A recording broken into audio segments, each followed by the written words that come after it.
在合适的时间邂逅合适的食材。涠洲岛向北400公里外的山脉深处，山民们在寻觅一种山间精灵。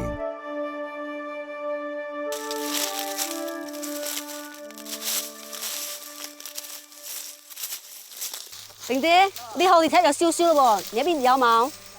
有好多有sắc đen rồi bố, cô kia nhà anh kia về đảo rồi là bố. Ba chứ thằng kia là đảo nha.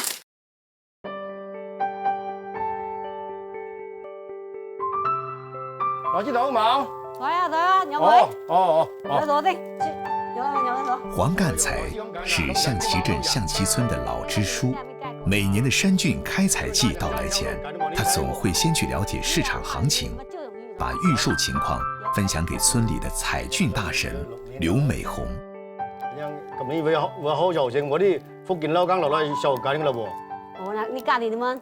估計同往年都差唔多咯，500幾咯。今年產量多話，得人知仲多下咁緊撈啦。要喎，飛又大啦喎，出緊要講我聽咯，我個仔又聽宇陽山睇睇點樣捉緊喎。好啊，嗱，過兩日帶過來咯。好。在很多地方，色彩鲜艳的野生菌总会让不明就里的人望而却步。可这片山脉深处野生的红锤菌，却是村民们每年都满怀期待的小金伞。广西拥有中国面积最大的原始红锤树次生林。红锤林土壤腐殖层和高温高湿的气候，孕育出珍贵的红锤菌。红锤菌被称为南方灵芝，这种真菌植物的菌种仅寄生在红锤树根下，无法进行人工栽培。每年只有农历5月和8月的特定时间里，菌子才会钻透菌壳，打开菌盖。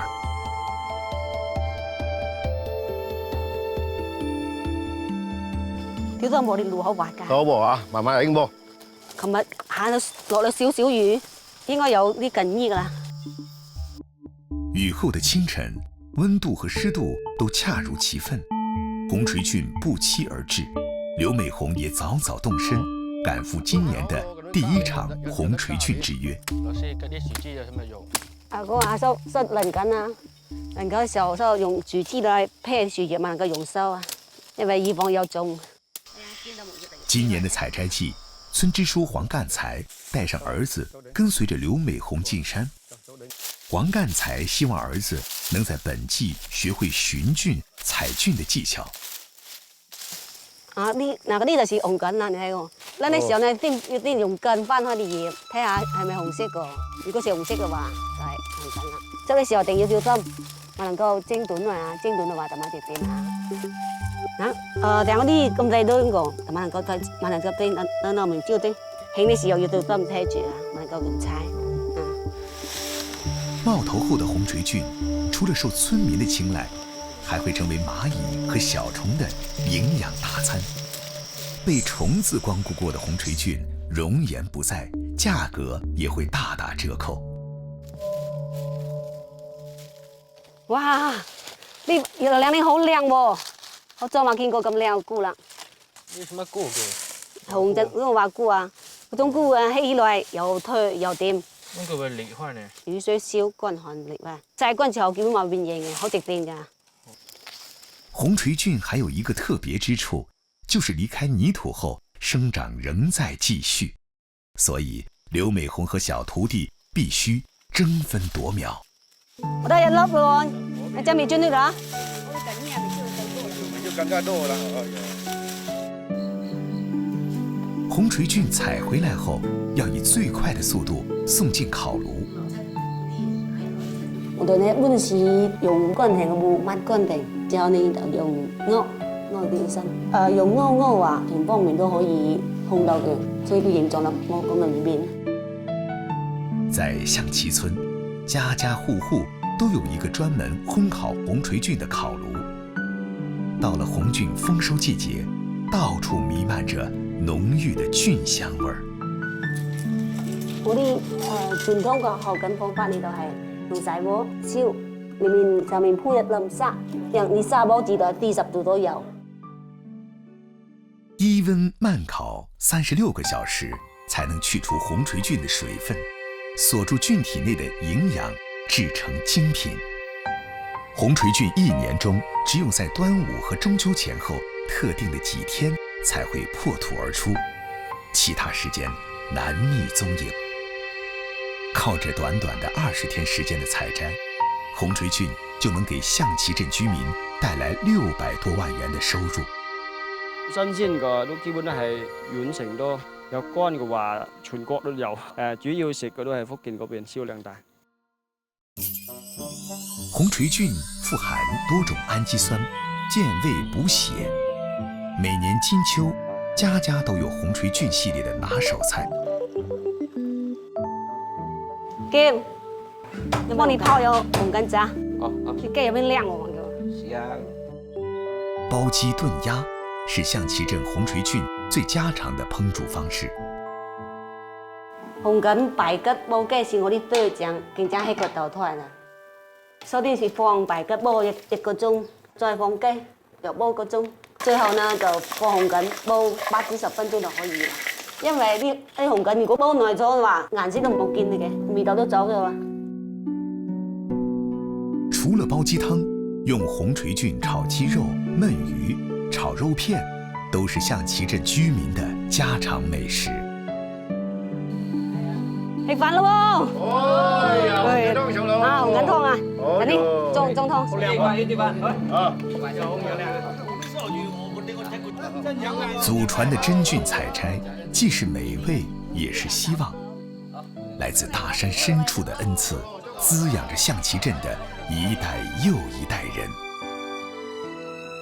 山海之間，味之往來，記憶中的香味總是難以跟隨遷徙的腳步客居他鄉。想在異鄉品味家鄉的鮮，要有願意為之鍥而不捨的美味搬運工。同樣以美食為美，肇慶市封開縣的陳家龍時刻準備起而行之。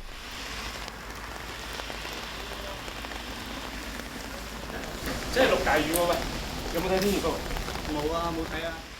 哦死咯，批菌聽日得執咯喎！死啦，我哋浸咗幾年咯喎，今年仲會受執唔好喂？我哋去都林睇睇先。哦，走。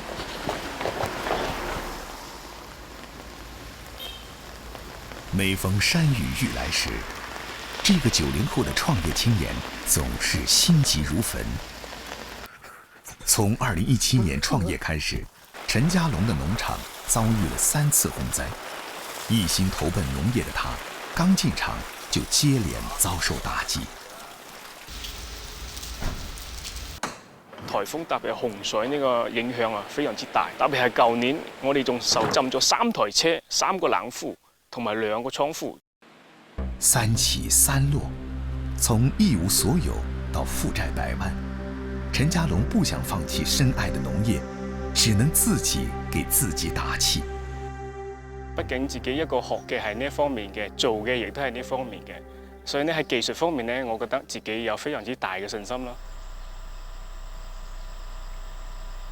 好，各位老鐵，現在呢，我已經把大家帶到我們這裡最原生態、最綠色的一個廚房裡面啊。着重給大家介紹一下，這個竹筍呢，其實大家看到的是一個非常新鮮的剛採摘下來的那個竹筍，燒開了一個水，配料把它下去，紅棗呢不需要多，放個5、6個就夠了。枸杞呢也不需要太多，就放適量啊。再把這邊的一個薑片把它放下去，然後呢就是把我們那個雞塊放下去。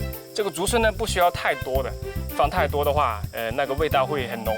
一放下去之後，只要它那個水再開一下，煮個3、5分鐘就可以了。嘗試一下味道啊，味道如何？在肇慶封開的江川鎮及鄰近鄉村，幾乎沒有人不認識這個從城裡辭工回家務農的陳家龍，被鄉民們稱為“竹筍王子”的龍哥。大學畢業後，曾在全國最大的食用菌廠任技術總監。因為不甘於安逸的生活，他思前想後，決定辭職，加入了返鄉創業大軍。當初嘅諗法呢，就係翻屋企去發展呢個食用菌嘅種植，因為呢片土地養育咗我，我都想利用翻自己嘅學識同埋去經驗去回饋佢。然而，世间之事，知易行难。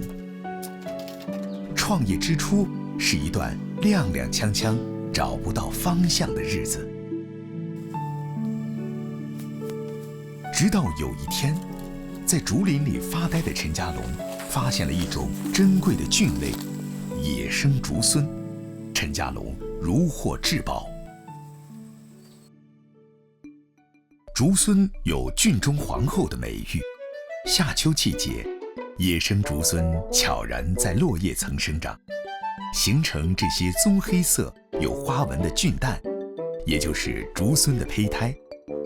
竹荪之所以珍贵，因为它从孢子长成子实体，在自然界大约需要1年的时间，但是子实体的生长周期只有几小时。清晨6点左右破蛋而出，半小时内就会抖出如蕾丝般的菌群。此时的竹荪颜值达到巅峰，被人称为雪群仙子。但很快，当菌群张开度最大时，孢子成熟后就开始自溶成泥滴状。如果这个时候不及时采摘，竹荪便会開始萎縮融化。大部分唔識啦，因為佢個樣望起身就唔似可以食得嘅嘢。有啲村民見到呢啲竹荪都兜路走。有了目標，陳家龍的心裡就像照進了一束光。2017年，整整10個月，他在簡陋的實驗室裡研究如何把野生菌轉為人工培植。陳家龍懷着忐忑的心情，在竹林下試種後，雪群仙子一朵朵綻放在竹林下。陳家龍感覺翻過了一座座山丘。但好景不長，菌絲培育成功的喜悅很快又被沖毀了。一直到依家做咗4年，其中有3年都受水浸，損失咗非常之多。屡敗屢戰的陳家龍從一片試驗田發展到一個基地，他堅信走下去不僅能改變鄉親們的生活，還能撬動家鄉的鄉村產業發展。雖然公司呢幾年確實係冇賺錢嘅，甚至係蝕錢嘅，但係呢，我哋每年平均都有70-80萬嘅工資係派俾村民。係嘛？執你新鮮竹荪同埋竹荪蛋。哦，翻嚟啦！我哋今晚親自煮一餐試先。好大嚿喎，牛龜咁大嚿喎。每年的夏秋之際，是竹荪和竹荪蛋的最佳賞味季節。世人皆知竹荪味美，卻不知竹荪的胚胎竹荪蛋才是至鮮珍馐。洗淨表面的污垢，剝開表皮，呈現在眼前的是一顆晶瑩剔透的果凍。因為我哋竹荪蛋呢，佢出邊有一層多糖同埋啲肉混合起身，佢會令到雞肉嘅纖維會越煮就越嫩滑嘅，而且煮出嚟嘅湯呢，有膠狀啊，好似啲燕窩種感覺咯。蛋呢唔使太多，小火呢就25到30分鐘。在老廣的食譜中，竹荪的珍貴之身要與雞、鴨燉湯才稱之為般配。自從龍哥成功培育出竹荪，本地人就像打開了一扇窗，做出了竹荪釀、竹荪網煎蛋、竹荪羅漢齋、竹荪鮮蝦粥，一道道色味俱佳的竹荪美食，變着花樣，紛紛上桌。今年第一做竹荪，我哋幾個翻嚟煮俾老豆老母試試先。豆啖湯啊！今年啲味道好多過舊年喎。係啊。咁今年點樣樣啊？情況？今年嘅目標係冇蝕錢。加上呢幾年政府對我哋嘅支持都非常之大，所以呢我哋竹荪算係放開有特色嘅種名片咯。得啦，慢慢嚟啦。竹荪擁有天然的純真本質，正如純良的陳家龍。他在家乡的土地上发掘出他独一无二的鲜美之味，以自己的勤劳和智慧，成就了餐桌上的家乡美味。在中国人的味字里，充满了无数的偶然性和可能性。在合适的时间邂逅合适的食材，再以熟稔的烹饪大法加持，普通的滋味儿，也许便有了升华的际遇。